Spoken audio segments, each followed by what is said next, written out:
Property, आधे से ज्यादा प्रॉपर्टी टीएमसी के जो लीडर्स हैं अपने नाम कर चुके हैं। वक्फ के प्रॉपर्टी से यतीम खाना चलता है माइनॉरिटीज का। वक्फ के प्रॉपर्टी से हम लोग देख सकते हैं हॉस्टल चलता है, गर्ल्स स्कूल चलता है, गर्ल्स कॉलेज चलता है।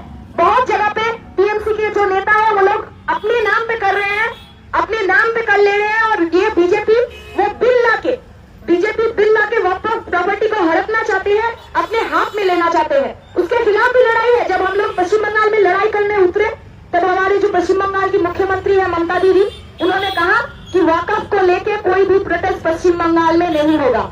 अगर वक्फ को लेकर प्रोटेस्ट करना है तो दिल्ली चले जाओ। लेकिन वक्फ का जो बिल है वो तो पश्चिम बंगाल में भी आया है। पश्चिम बंगाल में भी वक्फ का प्रॉपर्टी है तो दिल्ली जाके प्रोटेस्ट क्यों करे?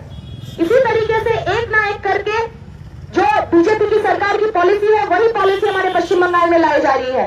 और बीजेपी को रोकने के लिए ममता दीदी मसीहा बनती है। लेकिन हम देखते हैं कि बीजेपी की जो कैंडिडेट थी, बीजेपी के जो लीडर था बाबुल सुप्रियो, उसको इस 2024 के विधानसभा में कैंडिडेट कर दिया जाता है हमारे बालीगंज हल्के से। क्यों एक दंगाई को कैंडिडेट बनाया जाता है? बाबुल सुप्रियो पश्चिम बंगाल में दंगा लगाने में एक नंबर मास्टरमाइंड था। आसनसोल में जिस इमाम के बेटे का हत्या हुआ था, उसका बाबुल सुप्रियो का हाथ उसके खून से रंगा हुआ था, फिर भी बाबुल सुप्रियो को कैंडिडेट किया गया हमारे पश्चिम बंगाल में इस बालीगंज विधानसभा में। उसके खिलाफ हमारी लड़ाई है।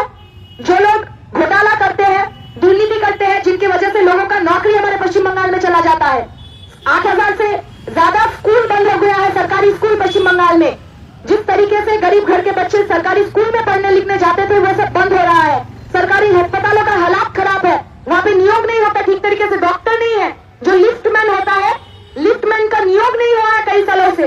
तो काम कौन करेगा पश्चिम बंगाल में? हम वामपंथी लोग, हम लोग ये कहते हैं कि अगर आप लोग सरकार में हम लोगों को लाइएगा, अगर आप लोग हम लोगों को चुनिएगा, अगर आप लोग हम लोगों को दायित्व दीजिएगा, तो हम लोग 1 महीने के अंदर, सरकार में आने के 1 महीने के अंदर जितने भी कॉन्ट्रेक्चुअल पोस्ट है सबको परमानेंट कर देंगे। क्योंकि बांग्ला हमारे पश्चिम बंगाल को बनाने के लिए लोग को जरूरत है, पश्चिम बंगाल के युवाओं को जरूरत है। उन लोगों को लेके हम लोग काम करेंगे।